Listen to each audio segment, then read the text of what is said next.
Hi, so I wanted to walk through an ideal way to structure a Google Ads account. And I know there's a lot of complexity and a lot of varying opinions, of course, on how to structure an account.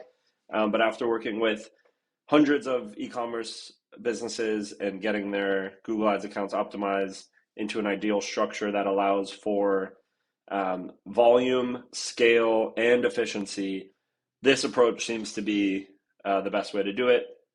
And when you're thinking about structuring your account, you want to do it in a way that allows you the flexibility to ramp up on terms or campaigns that are performing well, and at the same time be able to scale down things that aren't performing well, and really putting you in control while also, leveraging Google's best in class machine learning and AI bidding technology. The way that I've visualized this is sort of like a funnel. So starting in the top left, we've got YouTube for reach, which is, you know, almost like TV. It's going after really broad audiences, and you're just trying to drive awareness and reach people with your message.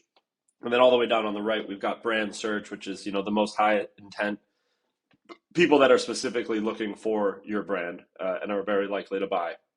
I'm going to walk through each of these and explain some nuances and important things to keep in mind when building out your account. Keep in mind that none of these are must-haves, right? It matters on the size of your business, where you're at, and what you're looking to accomplish. For meta heavy advertisers, you could be fine with just brand search and PMAX. You're generating demand elsewhere, and people see your ad and are then searching for your brand or for like the type of product that are featured in your ads, and they want to find reviews or just come to Google because they didn't click on the ad on Facebook for whatever reason. You want to make sure that you're present there. And then for some of the other campaigns here, like there's two versions of YouTube that you can run, and then non-brand search. That's more going out and finding new people or re-engaging those that have come to your site and haven't converted. So a lot of different tactics. I'm just going to walk through what I've seen work best and some nuances and learnings throughout the way. So I'm going to start on the top left with YouTube for Reach, which is an awareness-based product available with YouTube within Google Ads. Generally, you're going to bid using a CPM, like cost per thousand impressions, or a cost per view. And you're really using this to reach as many people as you can within your selected audience or geo at an efficient cost. And YouTube is, I think, the best platform for this type of advertising. Of course, it's not for everyone. It's definitely not performance-based. So it's going to spend your entire budget, and it's going to reach as many people as it can with that budget. And it will, depending on who you're targeting, it may reach them a number of different times. And, high frequency and a lot of touch points really do help drive consideration for your product. So YouTube is extremely powerful for this. But to get to this stage, you've got to be really maxing out a lot of the available channels, both on Meta and Google search and YouTube for action, which is conversion based. We'll get to that in a second to tap into reach, but it's a really effective and efficient way to reach your audience. There are specific creative guidelines you'd want for producing creative at this stage. You want to make sure that your brand is up front within the first 5 seconds, because you can skip an ad within the first 5 seconds, as I'm sure many of you do. So you want to make sure that you're getting that, at least a free touch point there. You want to be able to storytell. You want to have various versions of your ad or your message, because it's going to be reaching people multiple times, and you have an ability to sequence your videos and really tell a story there. You want to show off your product benefits, features, and of course, do all of this with excitement. Traditionally, a TV ad or a show has like a traditional story arc, right, where it like builds up a lot of momentum and then it peaks and then comes down afterwards. With YouTube, you want to start high and keep that momentum and through quick cuts and keep people engaged throughout. So it's quite a different approach than traditional advertising. I'm not going to spend too much time here. I think for the size of the brands that we're working with, it definitely has a place depending on your goals. But if I were looking for new customers with a performance mindset, I'd be focusing on non-brand search. So this is search for generic terms, right? Nothing to do with your brand or the product or the name of your products. In this case, for both non-brand search and PMAX here, I'm using a mattress company for examples. And what you want to do with non-brand search is consolidate your campaigns as much as you can. Google learns by volume. So you want to get the most amount of conversions as you can tied to a campaign as possible.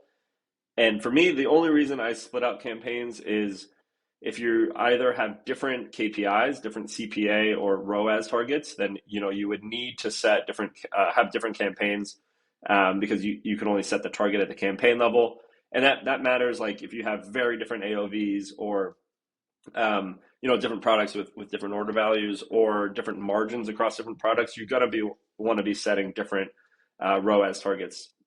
So you would break out your campaigns. But for this company, they sell a variety of mattresses, but they all have the same margin. So we want to consolidate as much as we can. So we've got one non-brand search campaign broken up by various types of search categories that people would be using to look for a mattress. So an ad group within this non-brand search campaign would be best.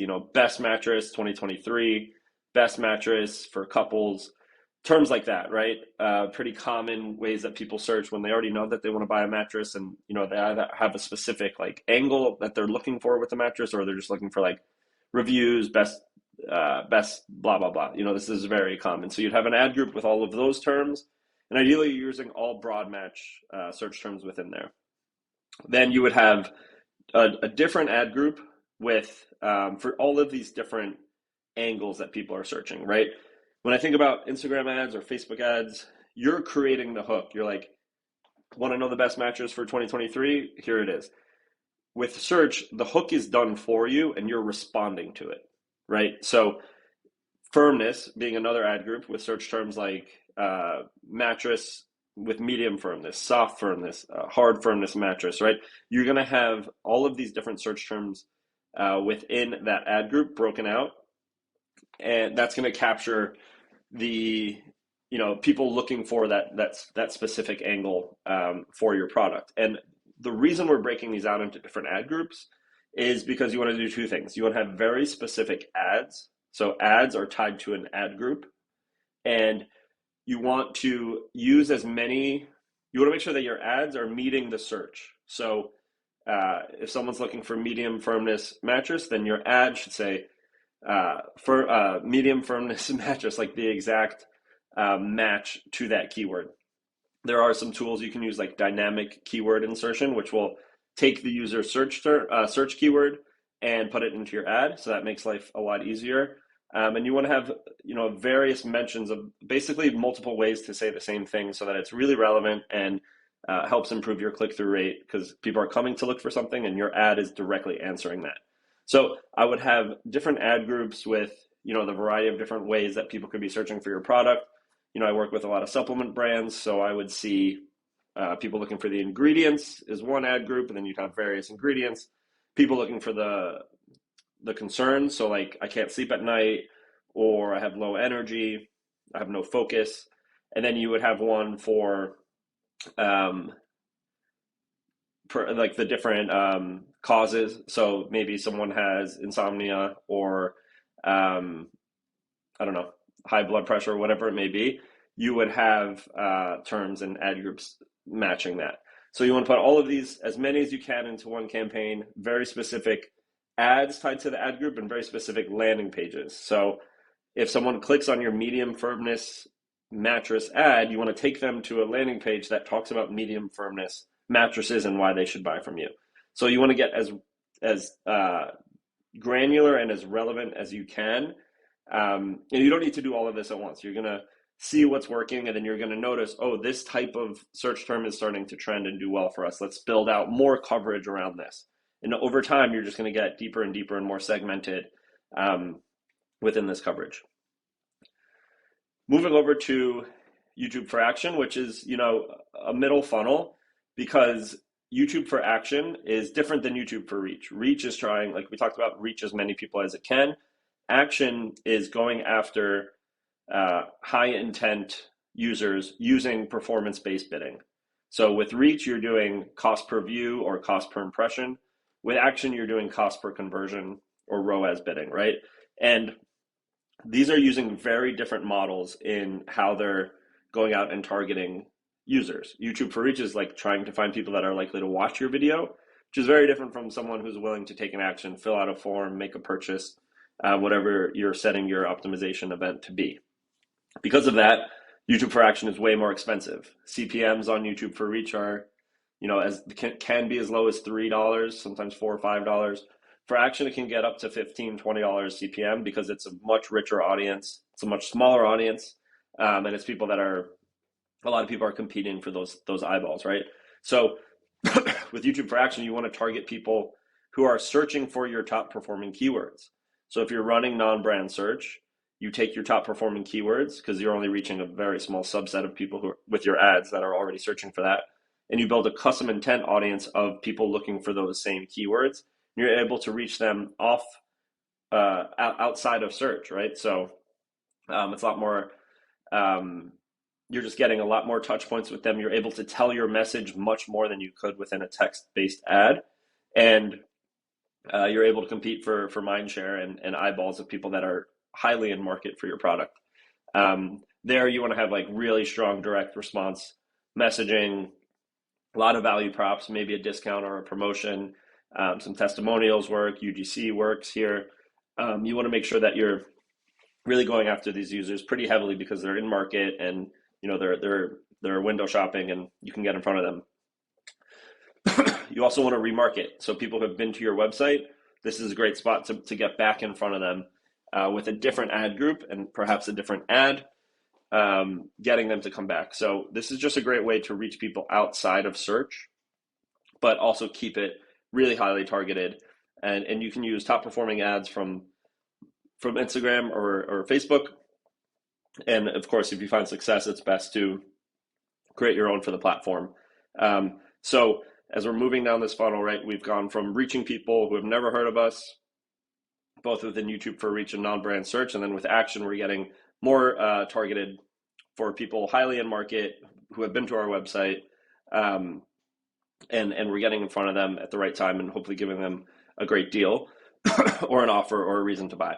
And with Action, we're going to use CPA or ROAS bidding. We want to it's probably safe to assume that it's going to convert at 2 times the cost of non-brand search.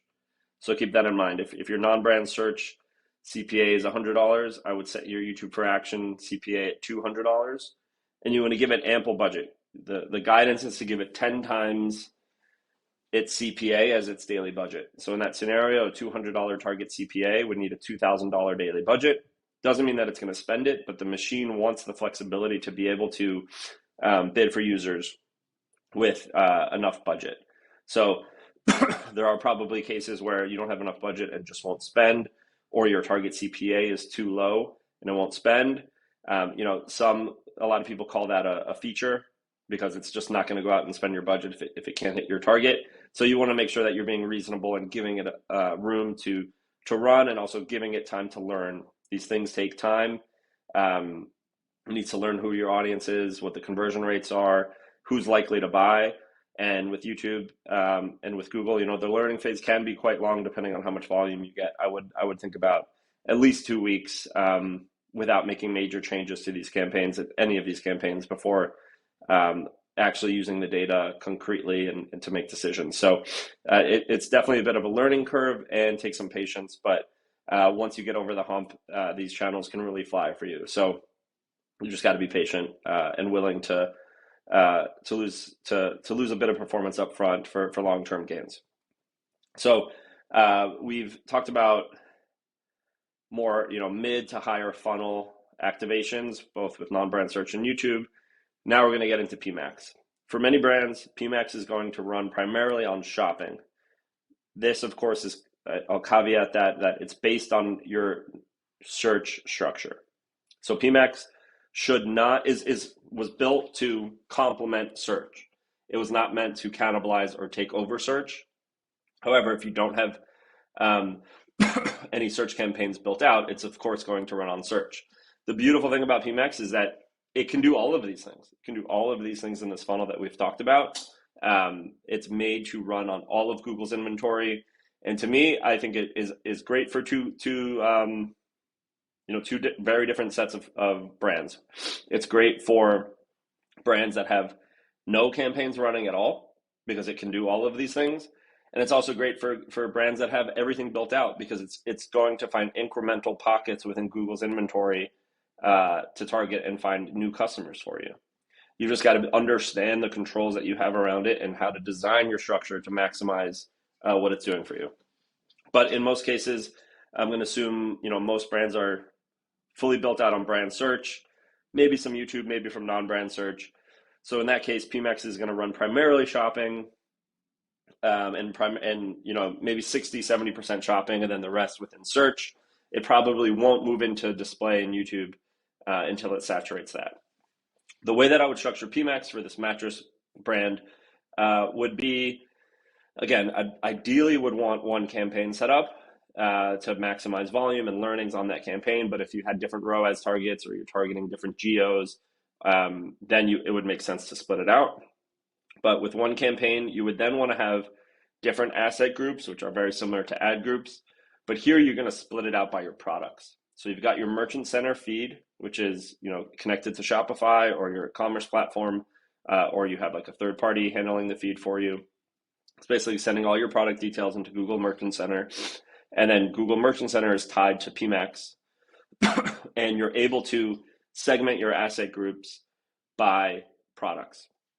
Now, depending on the quality of your feed, to me, so the feed is the most important thing here. The more data you have in your feed, the better Google's going to be able to leverage those assets. And you kind of want to think of your feed in some aspects like SEO. So there are no keywords with Google Shopping campaigns, right? It's all about the content within your feed, primarily the titles and the descriptions for your products.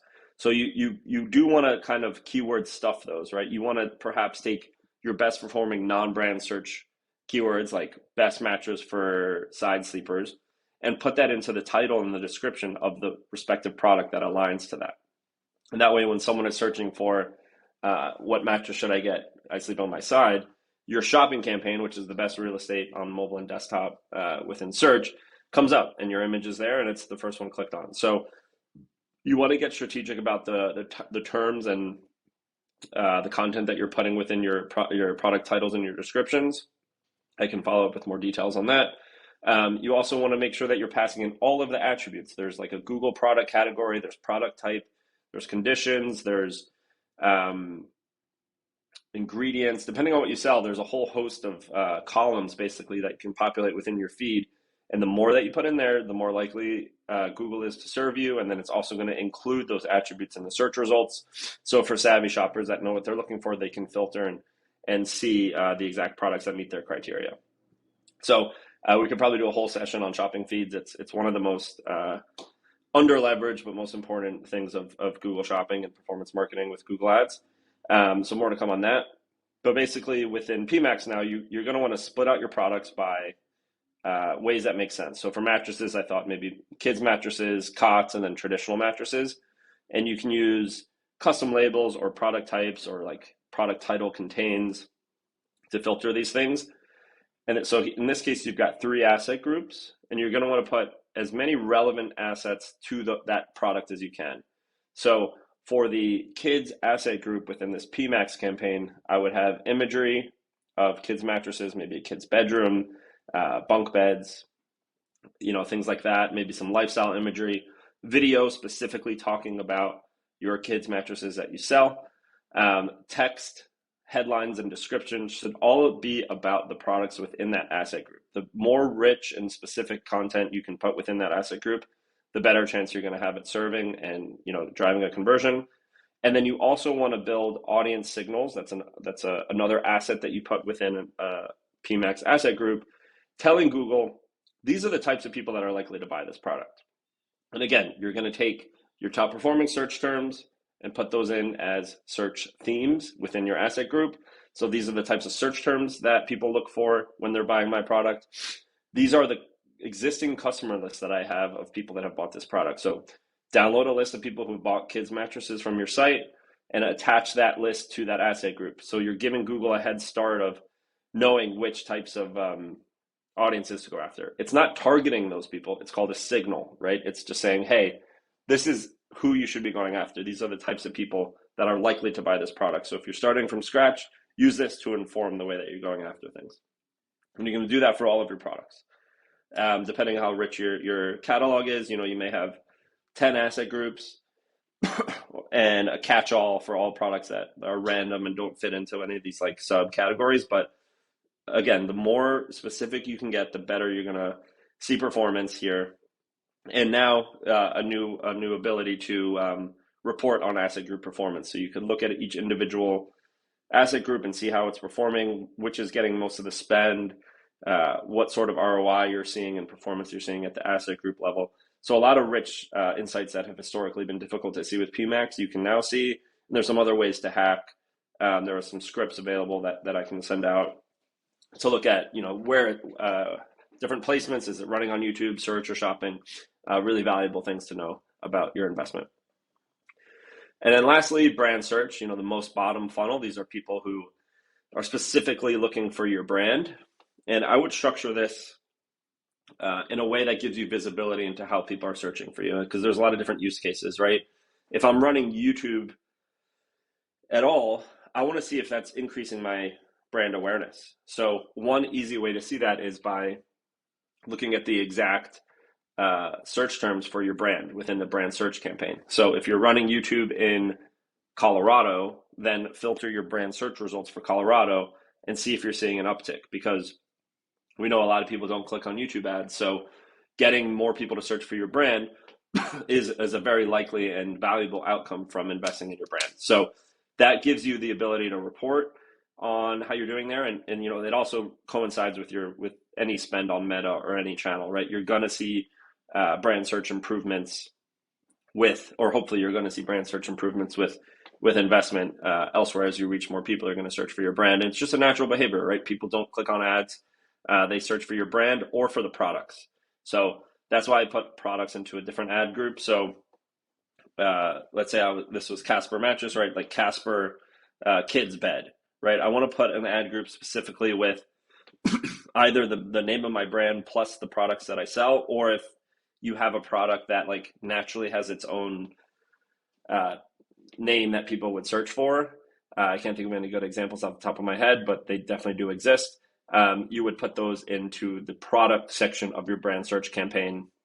And then you'd also have room for other, so like reviews about Casper, is Casper mattress legit? Things that don't fit like directly into an exact match or broad match, just like the brand name, you want to put into another bucket.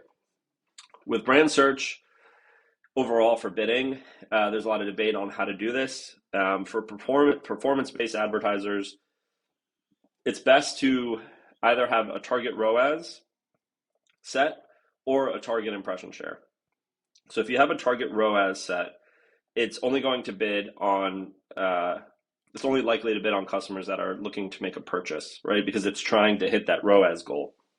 So that way, whenever you apply a performance-based bidding strategy to a Google Ads campaign, it's going to weed out anyone who is not showing purchase intent, or at least it's designed to, right? So it's going to weed out, it should weed out existing customers. It should weed out people that are, just coming to the website to log in or something like that. It depends, of course, where you set your ROAS target and, how much history it has about your brand, et cetera, et cetera. So that's one option. Another option is to use target impression share. So that's a way of bidding, of saying, hey, I want to show up X% of the time when people search for my brand. Impression share is a really interesting metric. It's basically a percentage of how many times your ads show for relevant search terms. So for brand, I would like that to be in the 90s. For non-brand, a lot of people are with under 10%, just because it's unattainable to serve ads in such highly expensive search terms. So but with brand, if you want to control how often you're serving, you can set an 80, 90, 95, 100% target impression share to saying, I always want to show up when someone's searching for my brand. That number is different for different size brands or like what you may be looking for. But it is a good lever to have when, if you're heavily invested in Meta and you've got, maybe you have competitors bidding on your brand and taking and like stealing traffic from you because you're building the demand elsewhere, and then you're not showing up in search. So that's a great tool to have. And then I'll say, lastly, for all of these things, you can flip some toggles on, saying there are two acquisition toggles that you can add to your bidding. And for brand search, this is really useful too. New customer acquisition bidding. So there are two ways to tell Google, I'm solely trying to acquire new customers from this investment. You can say, only bid for new customers, only serve my ads for new customers. And that is going to basically exclude any existing customers you have. To do that, you need to pass in updated customer lists and make sure that the data that you're giving Google to make this decision on weeding out existing customers is relevant and fresh. Or you can say, I want to serve ads for both, but I want to pay more, or I value new customers more. So therefore, I'm willing to pay $20 more per conversion for a new customer. And that's just going to tell Google, hey, this brand really values new customers, but still wants to serve in both cases. Let's prioritize serving for new customers where we can. So use all of this wisely. There is no one size fits all, but I thought showing this visual of a funnel would be helpful, and some nuances throughout. Looking forward to our Q&A. Thank you.